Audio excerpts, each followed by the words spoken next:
Hi అండి, YouTube start చేసిన తర్వాత నేనైతే first time long video upload చేస్తున్నాను. ఇదైతే వినాయక చవితి రోజు వ్లాగ్ అనమాట. పొద్దున్న 5 గంటలకల్లా అయితే నేను స్నానం చేసి రెడీ అయిపోయాను. రాత్రి నేను కొద్దిగా కొమ్ము శనగలు పచ్చిశనగపప్పు అయితే నానేసుకున్నాను.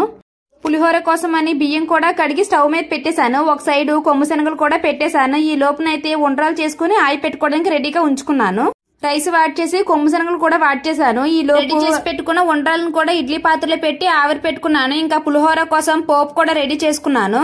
పోపు వేయించేసి రైస్ లోనైతే వేసుకున్నాను. ఇంకా ఆరతి కోసం అయితే వెసరు పెట్టుకున్నాను. ఈ లోపు పులిహోరనైతే కలిపేస్తాను. ఆరతిలోకి రాత్రి నానేసుకున్న పచ్చిశనగపప్పు కొద్దిగా కొబ్బరికాయ ముక్కలను కూడా వేసుకున్నాను. ఈ లోపు ఎసరు మరిగే లోపు నేనైతే పులిహోర కలిపేస్తాను.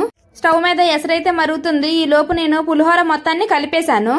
నైవేద్యానికి పులిహోర, కొమ్ము శనగలు, ఆరది ఉండ్రాళ్ళు చేసుకున్నాను. కొన్ని ఉండ్రాలను అయితే దండ చేసేసాను. కొన్ని ఉండ్రాలను అయితే నైవేద్యంలో పెడతాను. ఇంకా పులిహోర కలపడం కూడా అయిపోయింది.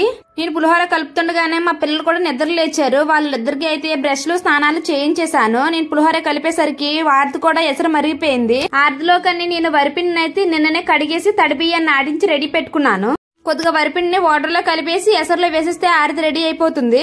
ఇంకా మొత్తానికి వంటలన్నీ అయిపోయాయి. పులిహోర, ఉండ్రాలు, ఆరతి, కొమ్ము శనగలు అయితే రెడీ చేశాను. మా పిల్లలు ఆకలేస్తుంది అన్నారని చెరుకు దోశ వేసి ఇచ్చేసాను. వాళ్ళు తింటున్నారు. ఈ లోపు నేను కూడా వెళ్లి డ్రెస్ చేంజ్ చేసుకుని పూజ కోసమని ఇలా రెడీ అయిపోయాను. ఇంకా పూజ స్టార్ట్ చేయడమే ఉంది. మా ఆయన కూడా ఇంకా రావాలి. ఈ లోపు తను వచ్చే లోపు కొద్దిగా పనులన్నీ స్టార్ట్ చేస్తాను. పువ్వులు అవి సర్దబది చేస్తాను.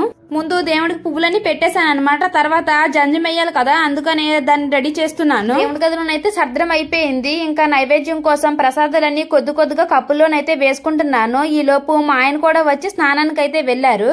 ఈ లోపు పందిరి కోసం కొన్ని ఫ్రూట్స్ అయితే కడుక్కొని దారాలు కట్టాను. ఇంకొన్ని ఫ్రూట్స్ అయితే ప్లేట్ లో వేసుకున్నాను దేవుడి ముందు నైవేద్యం కింద పెట్టడానికి.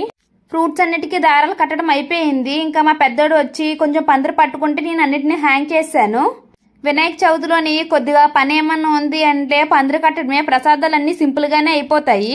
పందిరికి కూడా అన్ని రకాల ఫ్రూట్స్ అయితే కట్టేశాను. ఇంకొన్ని అన్ని రకాల ఫ్రూట్స్ అయితే పళ్ళెంలో వేసి పెట్టుకున్నాను. దేవుడి దగ్గర అయితే పెడతాను. మేము పందిరి చేసే లోపు మా ఆయన కూడా స్నానం చేసి రెడీ అయి వచ్చేసారు. ఇంకా తనైతే దేవుడి గదిలోకి తీసుకెళ్లి పందిరిని ఇద్దరం కలిపి కట్టేశాము.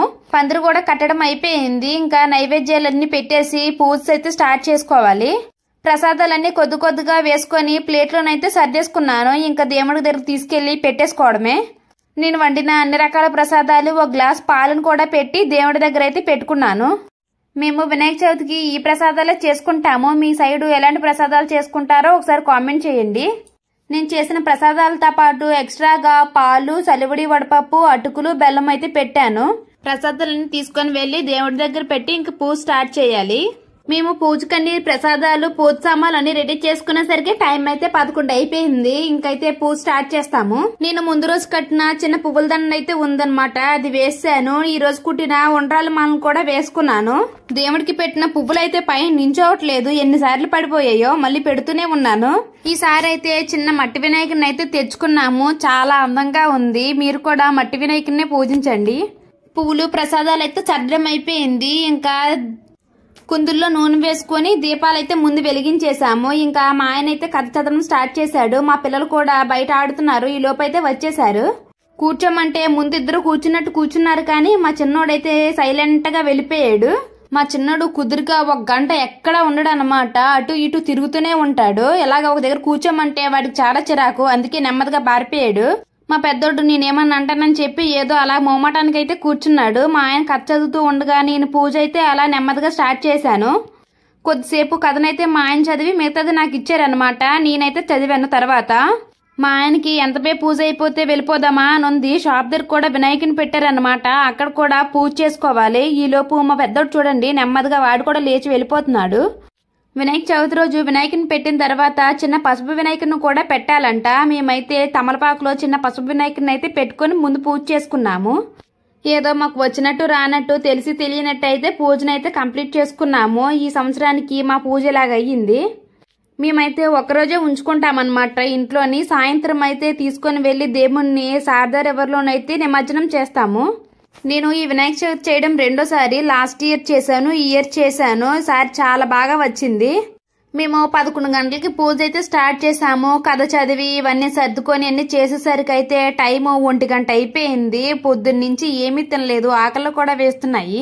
ఇంకా చివరిలోనైతే కొబ్బరికాయ కొట్టేసి దండం పెట్టుకొని హారతి అయితే ఇచ్చేసాము. ఈ సంవత్సరానికి మా పూజ అయితే బాగా జరిగింది.